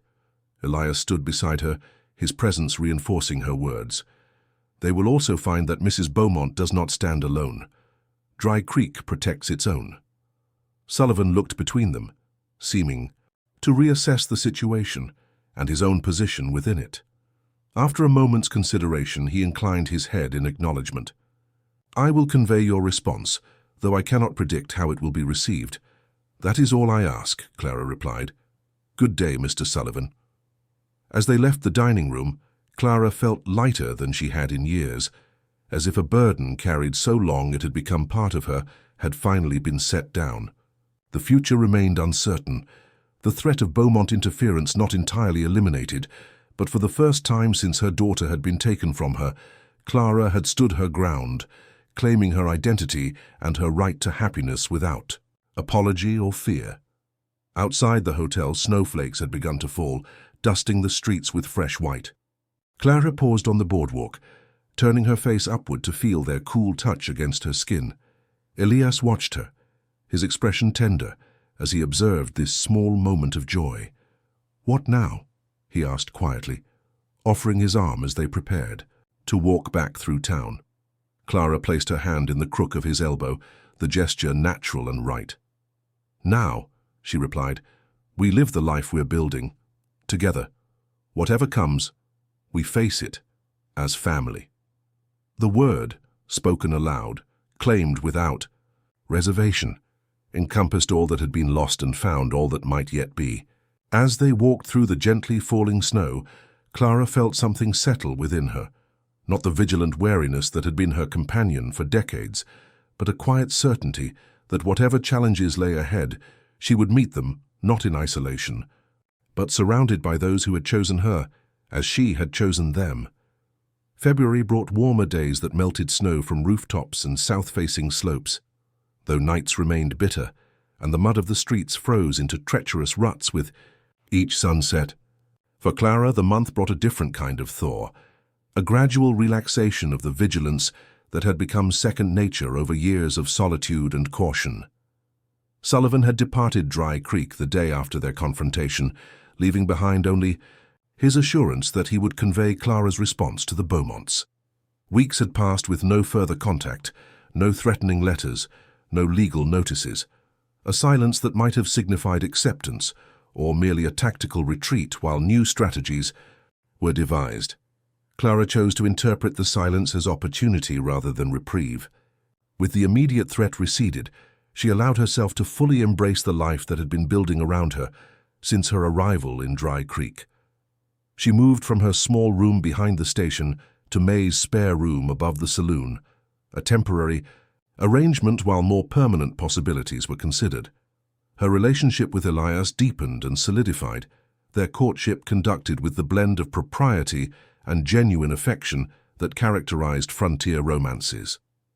They attended church together on Sundays, shared meals with the girls, and walked through town arm in arm, accepting with grace the knowing smiles and occasional teasing of neighbors who had watched their connection grow from cautious acquaintance to something far more profound. Sarah and Ellie, after the initial shock of discovering their grandmother's identity, had embraced Clara with the resilience of youth. Ellie attached herself to Clara with unrestrained enthusiasm, soaking up stories of her mother's childhood, demanding to learn the herbal remedies and horse-handling techniques that had become Clara's hallmarks in the community. Sarah's acceptance came more gradually but no less sincerely, evidenced in small gestures: a seat saved at dinner, a question about a difficult arithmetic problem, a wildflower crown left on Clara's pillow on her birthday. It was during one of their now regular family suppers, as February drew to a close, that Elias raised the subject that had been increasingly on his mind. "I've been thinking," he began, once the meal was finished and they sat around the table in the comfortable quiet of early evening.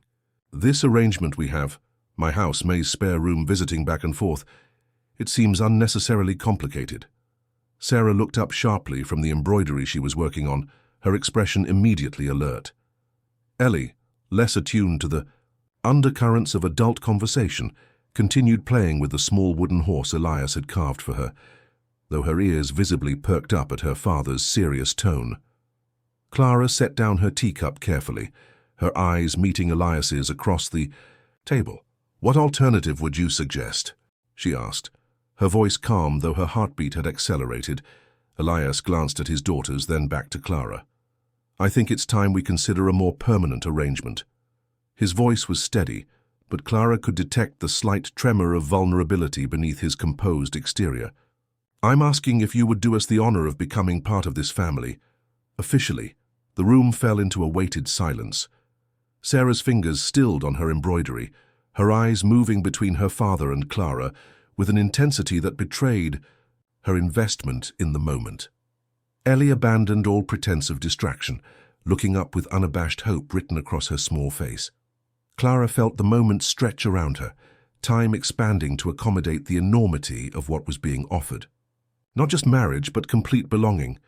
The family she had searched for across decades and thousands of miles, now inviting her fully into its circle. "I would like nothing more," she said finally, her voice soft but certain. "But there are considerations we should discuss. The Beaumonts may yet make trouble. My past could bring complications to your door, to the girl's future." Elias reached across the table, taking her hand in his. "We've faced those considerations together already. Whatever comes, we'll weather. Doubt it as a family." His thumb traced gentle circles on her palm. "Unless you have other reservations." Clara looked at the faces around the table. Elias, whose steady strength had become her anchor. Sarah, whose initial suspicion had transformed into respectful affection. Ellie, whose unconditional acceptance had been a balm to wounds long festering. In their eyes, she saw not the scandal-tainted woman the Beaumonts had created through their machinations, but simply Clara, healer, grandmother, beloved. "No other reservations," she replied, a smile breaking across her face like sunrise after long darkness. "Yes, Elias, yes to all of it." Ellie's whoop of delight broke the solemnity of the moment, launching herself from her chair to wrap arms around Clara's neck. Sarah's reaction was more contained but no less genuine, a smile that transformed her young face, erasing the premature seriousness that loss had etched there. "When?" Ellie demanded, bouncing with excitement. "Can I wear my blue dress? Can we have cake?" Elias laughed, the sound rich with relief and happiness. "Soon, but not too soon. Spring perhaps, when the road's clear and friends from outlying ranches can attend." Clara nodded, her practical nature asserting itself even in this moment of joy. "Spring would be wise. It gives us time to prepare, to be certain." She hesitated, old caution surfacing briefly. "To be certain the Beaumonts have accepted your decision," Elias finished for her, understanding without need for explanation. "But even if they haven't, Clara, we proceed with our lives. They've taken enough years already." The truth of his words settled in Clara's heart, displacing doubt with resolute clarity. "Spring, then," she agreed. "When the earth renews itself, so shall we." March arrived with its characteristic fickleness, days of surprising warmth, followed by bitter reminders that winter had not yet relinquished its grip. The town emerged from winter's isolation, stretching toward the promise of spring, like plants. Reaching for light. Plans for the wedding progressed steadily. May had taken charge of arrangements with characteristic efficiency, transforming the upcoming nuptials from a simple ceremony into a community celebration. "Town needs something to mark the turn of seasons," she declared when Clara expressed concern about the growing scale of the event. "Besides, you've earned a proper fuss after all you've been through." Clara found herself swept along by the preparations, alternately touched by the town's enthusiasm and overwhelmed by the attention.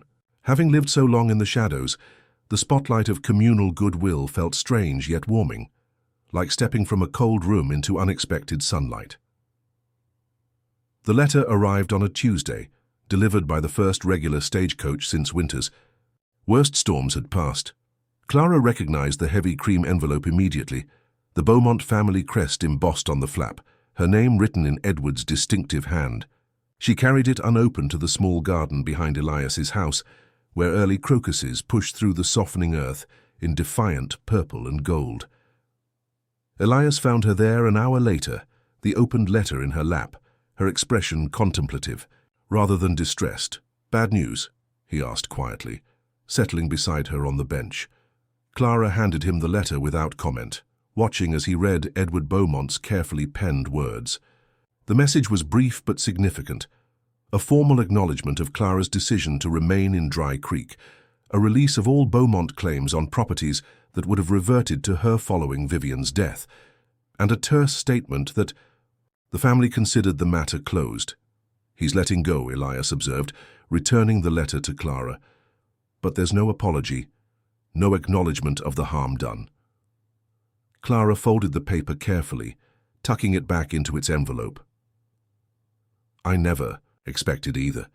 For Edward to retreat at all represents a significant concession. Pride has always been the Beaumont religion. Admitting wrongdoing would be apostasy. Does it trouble you?" Elias asked, studying her profile against the late afternoon light. "This final severing of ties?" Clara considered the question, searching, her heart for the truth. "No," she said finally. "What tied me to the Beaumonts was Vivian, finding her, reclaiming her. With her gone and with Sarah and Ellie knowing the truth," she shook her head slightly. "The Beaumont name, the Beaumont fortune, they're ghosts from another life. Let them rest." Elias took her hand, understanding in his touch what words might have failed to convey, that endings, even necessary ones, carried their own quiet grief. They sat in companionable silence as the sun lowered toward the western mountains, casting long shadows across the awakening garden. "I've been thinking about names," Clara said eventually, her gaze on the distant horizon. "After we marry, whether to take yours, keep mine, some combination." "Whatever you decide," Elias replied. "The choice is yours.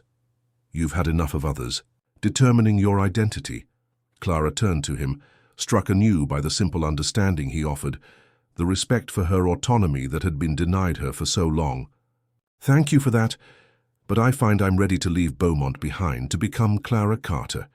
A smile touched her lips. "To share a name with my granddaughters, with you." Elias lifted her hand to his lips, the gesture both courtly and deeply intimate. "The name will be honored by your bearing it." As they walked back to the house where Sarah and Ellie waited with the familiar evening rituals of family life, Clara felt the weight of the letter in her pocket, not as burden, but as closure. One chapter ending, another beginning, the story, continuing in ways she had once dared not imagine. The wedding took place on the first truly warm day of spring, when wildflowers carpeted the meadows surrounding Dry Creek, and the air carried the scent of renewal. The ceremony itself was simple, held beneath the spreading branches of an old cottonwood tree at the edge of town, with Reverend Mitchell officiating and what seemed like the entire population of Dry Creek in attendance. Clara wore a dress of soft blue-gray, the color of dawn skies. Around her neck hung the medallion containing Vivian's portrait, transformed from secret talisman to openly honored memory. Sarah and Ellie stood beside her, each girl holding a posy of early wildflowers, Ellie beaming with undisguised delight, Sarah's happiness evident in the softening of her usually serious features. Elias waited beneath the tree, his face reflecting a joy tempered by the understanding of what this moment represented for Clara, not just a beginning, but a culmination, the end of a journey measured not in miles, but in years of searching, of loss, of resilience. The words they exchanged were traditional yet personally meaningful vows that acknowledged the paths that had brought them together, and the future they chose to build. When Elias placed the simple gold band on Clara's finger, his hands were steady, his eyes never leaving hers, communicating in that gaze all that remained unspoken between them. Afterward came a celebration that transformed the town square into a festival ground. Tables laden with food contributed by every household, music from fiddles and guitars, dancing that continued as afternoon mellowed into evening. Clara moved through it all with a sense of wonder, accepting congratulations and well wishes from people who had once viewed her with suspicion but now embraced her as one of their own.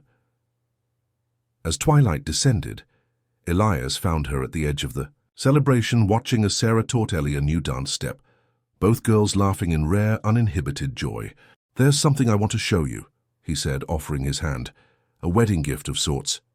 Curious, Clara allowed him to lead her away from the festivities, following a path that wound behind the town toward the foothills.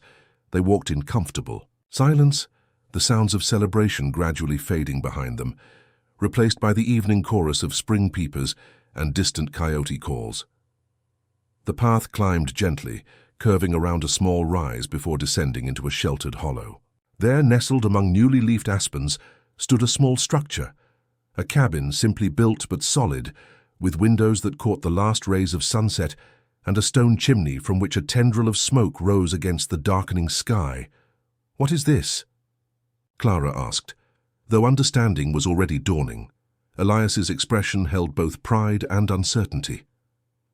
"A place of our own, not too far from town, not too close.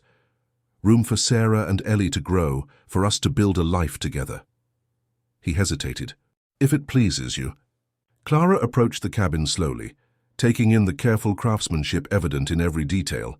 The smooth planed boards of the porch, the precisely fitted windows, the door with its wrought iron hinges that Matthew Harris had clearly forged with special attention. "When did you do this?"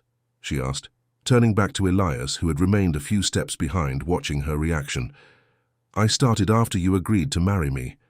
The whole town helped. It's their wedding gift to us. Matthew, the Peterson boys, even.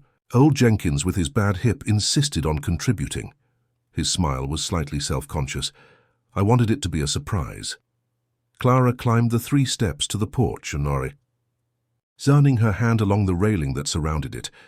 Through the windows she could see furniture, simple but well made. Some pieces she recognized from Elias's house, others new to her. "There's one more thing," Elias said, joining her on the porch and opening the door.